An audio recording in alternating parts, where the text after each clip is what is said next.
ជំរាបសួរយាយតាអង្គពូមិញទាំងអស់គ្នាខ្ញុំបាទគង្គគាសម្រាប់វីដេអូមួយនេះខ្ញុំចង់ចែករំលែកទាក់ទងជាមួយនឹងប្រវត្តិសាស្ត្រខ្មែររបស់យើងទាំង3សម័យកាលសម្រាប់សម័យកាលទី1ដែលខ្ញុំចង់ចែករំលែកនោះទាក់ទងជាមួយនឹងសម័យកាលនគរភ្នំសម្រាប់សម័យកាលទី2ទាក់ទងជាមួយនឹងសម័យកាលចេនឡានិងសម័យកាលទី3ទាក់ទងជាមួយនឹងសម័យកាលអង្គរថាតើស្រេចអង្គណាជាអ្នកគ្រប់គ្រងថាតើមានទីលំនៅនៅខាងណាថាតើមានសម័យកាលមួយណាដែលមានការរីកចម្រើនលូតលាស់ខ្លាំងជាងគេឥឡូវទៅតាមដាននិងស្ដាប់ជាមួយនឹងខ្ញុំទាំងអស់គ្នាប៉ុន្តែមុននឹងចូលទៅដល់វីដេអូខ្ញុំបាទក៏សូមអធិស្ឋានទុកជាមុនរាល់ពាក្យសម្ដីនិយាយទៅមិនសមរម្យខុសទាស់ត្រង់ណាក៏សូមអធិស្ឋានផងដែរនេះគឺជាវីដេអូស្រាវជ្រាវទាក់ទងជាមួយនឹងប្រវត្តិសាស្ត្ររបស់ខ្ញុំក្នុងការចែករំលែកទៅកាន់ប្រិយមិត្តយាយតាអង្គពូមិញទាំងអស់គ្នាស្ដាប់នៅក្នុងថ្ងៃនេះផងដែរនៅក្នុងតំបន់អាស៊ីអាគ្នេយ៍គឺមានប្រវត្តិសាស្ត្ររបស់ខ្លួនជាយូរយារណាស់មកហើយអាចនិយាយបានថាជាតំបន់មួយដែលមានរដ្ឋចំណាស់កើតឡើងជាច្រើននិងទទួលបានឥទ្ធិពលផ្នែកអរិយធម៌វប្បធម៌ក៏ដូចជាទទួលបានឥទ្ធិពលពីគ្នាទៅវិញទៅមកផងដែរគណៈរដ្ឋខ្លះក៏បានពង្រីកអំណាចកាន់តែខ្លាំងក្លារហូតដល់បង្កើតបានទៅជាចក្រភពប្រចាំតំបន់ក្នុងនោះក៏មានប្រទេសកម្ពុជារបស់យើងដែលយើងស្គាល់ថាអាណាចក្រអង្គរហើយក៏បានចុះខ្សោយវិញផងដែរ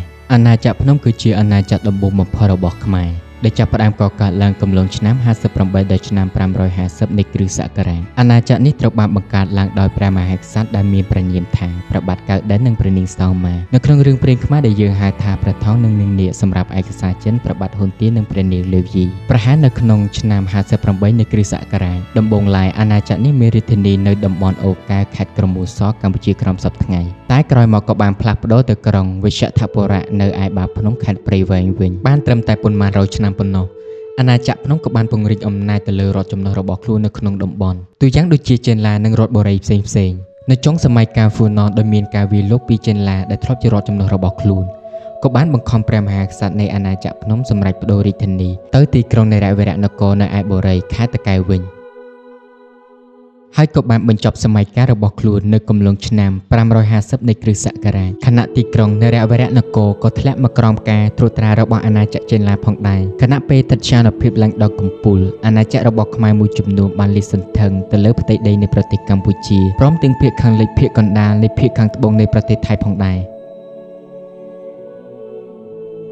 តែបងប្អូនទាំងអស់អាណាចក្រចេនឡាគឺជាអាណាចក្រធំទី2របស់ខ្មែរដែលចាប់កំណើតឡើងកំឡុងឆ្នាំ550ដល់ឆ្នាំ802តាមពិតទៅរដ្ឋចេនឡានេះគឺកើតឡើងជាយូរយារណាស់មកហើយគ្រាន់តែក្រោមចំណុះរបស់អាណាចក្រភ្នំដែលជាមហាអំណាចធំមួយនៅក្នុងចក្រភពខ្មែរតែប៉ុណ្ណោះនៅពេលដែលអាណាចក្រភ្នំបានធ្លាក់ចុះកាន់តែខ្លាំងអាណាចក្រចេនឡាក៏ចាប់ផ្ដើមមានកម្លាំងវាយលុកទៅលើអាណាចក្រភ្នំវិញនៅសតវត្សទី6កំឡុងពេលកិត្យានុភាពឡើងដល់កំពូលអាណាចក្រចេនឡាក៏បានលាតសន្ធឹងទៅលើប្រទេសកម្ពុជាទាំងមូលផងដែរភាគកណ្ដាលនិងភាគខាងត្បូងនៃប្រទេសឡាវភាគខាងត្បូងប្រទេសវៀតណាមនិងឈូងសមុទ្រថៃព្រមទាំងភាគខាងលិចភាគកណ្ដាលនិងភាគខាងត្បូងនៃប្រទេសថៃផងដែរពោលគឺទឹកដីទាំងឡាយដែលធ្លាប់ស្ថិតនៅក្រោមការត្រួតត្រារបស់អាណាចក្រភ្នំក៏បានធ្លាក់មកក្រោមការត្រួតត្រារបស់អាណាចក្រចេនឡាវិញផងដែរនៅក្នុងប្រវត្តិសាស្ត្ររបស់ខ្លួនជាង200ឆ្នាំចេនឡាក៏បានបែកបាក់រដ្ឋមិនតិចជាង8ដងនោះឡើយរួមមានស្ទឹងភបុរៈនៅខេត្តក្រចេះពលតិជ្ជបុរៈនៅខេត្តកំពង់ធំអមរបុរៈនៅខេត្តសៀមរាបនិងអនិតិជ្ជបុរៈនៅខេត្តកំពង់ធំនិងឥន្ទ្របុរៈនៅខេត្តត្បូងឃ្មុំភវបុរៈនៅចម្ប៉ាស័កប្រទេសឡាវសព្វថ្ងៃនិងវិជ្ជ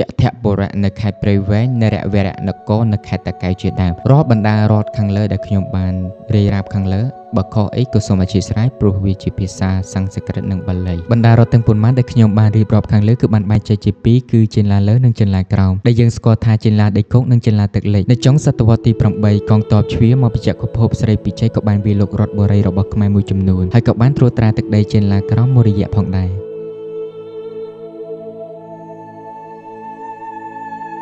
បន្ទាប់ពីព្រះបាទជ័យវរ្ម័នទី2វាយរំដោះទឹកដីខ្មែរពីការត្រួតត្រារបស់កងទ័ពជ្វារួចមកព្រះអង្គក៏បានបង្រួបបង្រួមរដ្ឋបរិយក្សត្រនានាដូចជាពលតិជ្ជបុរៈនិងអមរបុរៈនិងគតិអតិជ្ជបុរៈឥន្ទ្របុរៈនិងភវបុរៈនិងវិជ្ជបុរៈនិងនរវរនគរទីក្រុងសំខាន់ផ្សេងទៀតទៅជាអាណាចក្រខ្មែរតែមួយ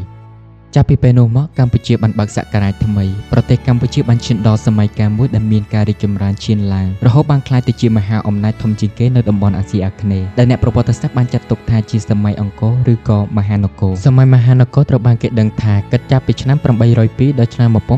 1431ក្នុងរាជការព្រះបាទយសោវរ្ម័នទី1ព្រះបាទសូរ្យវរ្ម័នទី1និងព្រះបាទឧទ័យទិត្យវរ្ម័នទី2និងព្រះបាទសូរ្យវរ្ម័នទី2និងព្រះបាទជ័យវរ្ម័នទី7ផងដែរគឺជាពេលវេលាដែលខ្មែរ មានកិត្យានុភាពឡើងដល់កំពូលពេលនោះហើយដែលខ្មែរមានទឹកដីវិសាលភាពលើសលប់លើពេលណាៗទាំងអស់ដោយគ្របដណ្ដប់ទៅលើប្រទេសកម្ពុជាប្រទេសថៃនិងប្រទេសឡាវភាគកណ្ដាលនិងភាគខាងត្បូងនៃប្រទេសវៀតណាមបច្ចុប្បន្នសម័យអង្គរត្រូវបានបិទបញ្ចប់នៅក្នុងរជ្ជកាលព្រះបាទសូរ្យវរ្មទី2និងព្រះបាទបរមរាជាទី1ចៅពញ្ញាយ៉ាតបន្ទាប់ពីចាកចេញពីរាជធានីអង្គរជាចុងក្រោយខ្ញុំបាទគង្គីក៏សូមអធិស្ឋានរាល់ពាក្យពេចន៍សម្ដីនិយាយទៅហើយមិនសមរម្យត្រង់ណានោះក៏សូមពុកម៉ែបងប្អូនយកយល់អធិស្ឋានទាក់ទងជាមួយនឹងភាសាបាលីភាសាសំស្ក្រឹតវីដេអូនេះក៏បំណងរបស់ខ្ញុំចង់ឲ្យពុកម៉ែបងប្អូនស្គាល់ពីសម័យកាលទាំង3របស់ប្រទេសកម្ពុជារបស់យើងទាក់ទងជាមួយនឹងសម័យអាណាចក្រភ្នំសម័យអាណាចក្រចេនឡានិងសម័យមហានគរបើបងប្អូនពេញចិត្តនៅវីដេអូបែបនេះកុំភ្លេចចុច Subscribe ដើម្បីទទួលបាននូវវីដេអូថ្មីៗបើបងប្អូនពេញចិត្តនៅវីដេអូបែបណាមួយនោះកុំភ្លេច comment នៅខាងក្រោមវីដេអូនេះផង